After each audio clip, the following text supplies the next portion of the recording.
31-17, Florida State stuns Alabama. It looked like Alabama was going to come out and be the more physical football team, but in the end, it was Florida State. Talk a little bit about it from a recruit's perspective. What's a recruit watching in this one? Well, guys, I'm in the process of posting my story right now, and it was an electrifying day at Florida State today for these prospects inside Doak. And Josh, I'm going to need you as we go live. I'm going to need you to kind of carry me through this next couple minutes. I got you right here. Yeah. Florida State opens the 2025 football season 31-17, emphatic win over number 8 Alabama, and Doak was absolutely rocking. We saw all offseason they were redoing that stadium, and they cut out like 16,000 seats, but somehow it seemed like it might have been one of the loudest games ever in Tallahassee. And Alabama came out, they looked physical, they looked like they were of a different mindset. But FSU snaps Alabama's streak of 23 straight season opening wins. That goes well beyond even the Nick Saban era in Alabama.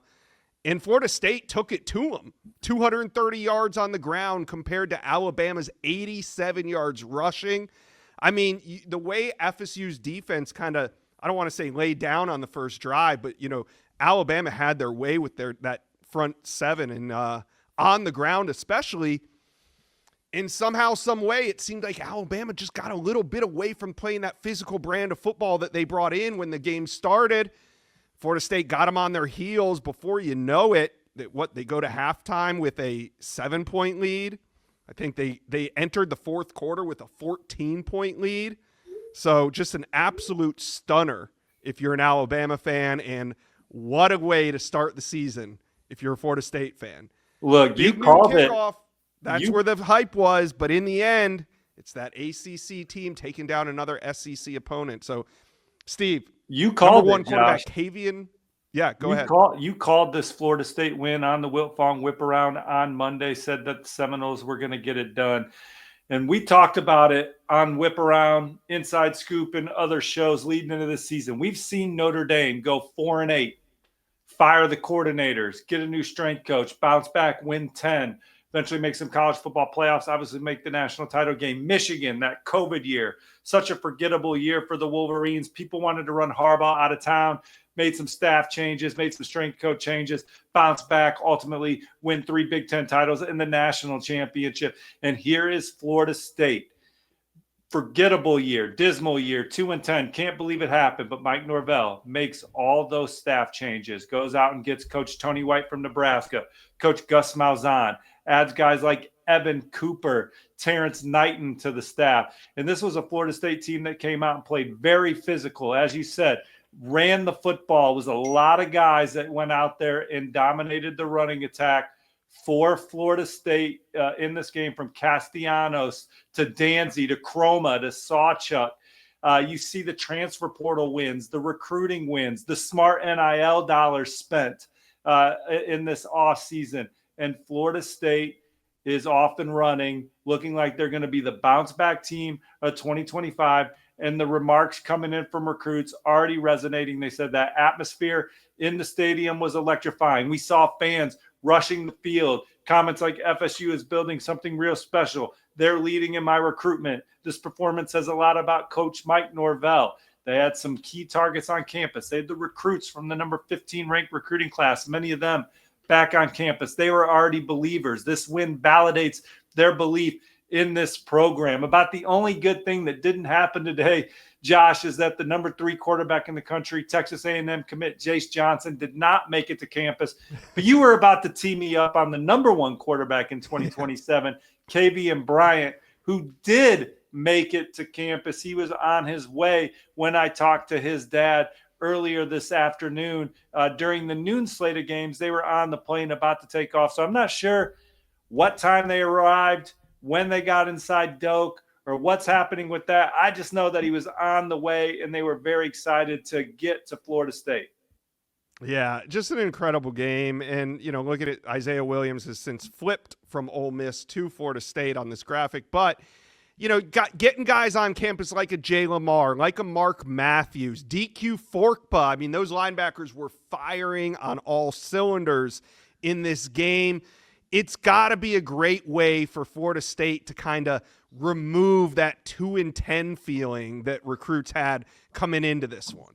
Well, so many people talk, especially in the Miami, Florida markets, about why would a kid consider FSU? They're done, dead man walking. Yeah. They just went out and beat the number 8 team in the country. Now you got those same people saying Alabama's mid, so we'll see. All I know is that Florida State's 1-0. Their fans rushed the field, and that Mike Norvell won 23 games in the 2 seasons prior to this one. And I think that's more of a reflection of who he is as a coach than last year's 2-10 season. And if you're Kavian Bryant, if you're some of these 2027 recruits, you see an opportunity to be instant impact. You see Florida State playing young guys. You see them being exciting on offense. You see guys flying around in Tony White's defense being physical. They looked awesome. They looked like they were a fun brand of football to play in.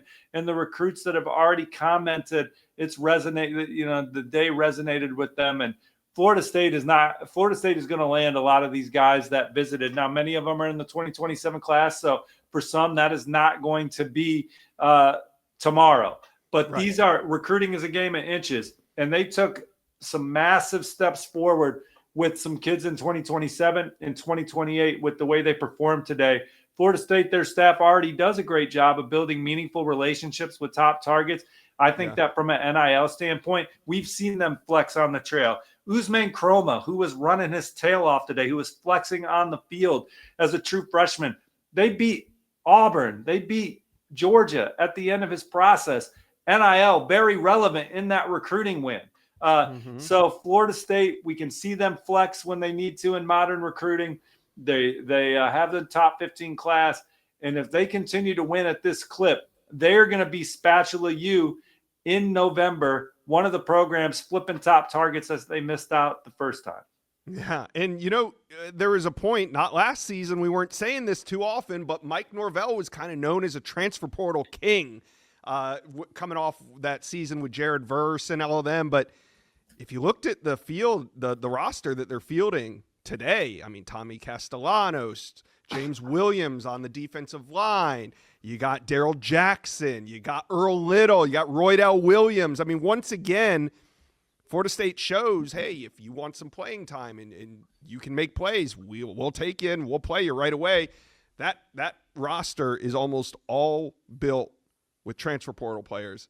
Sprinkled in with we saw Mekhi Danzy, the track star out of Tallahassee, make a big difference in this one. Record holder in the ACC, getting that ball on the end around, bobbing and weaving, even and leaving.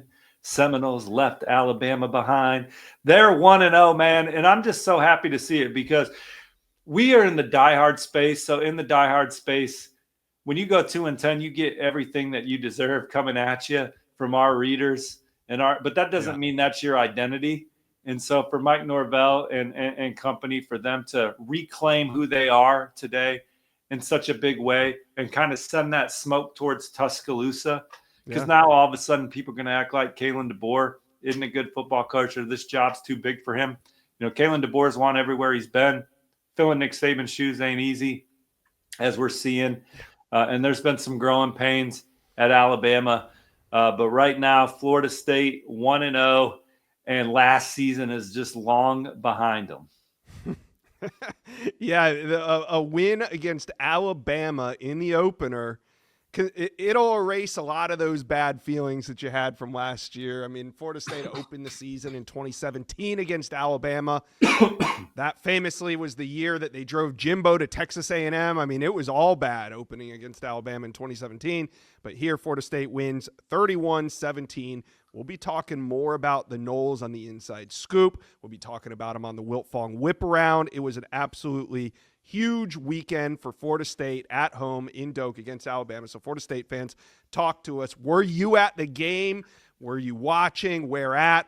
How do you feel now about this Florida State roster? Let us know. Comment section below.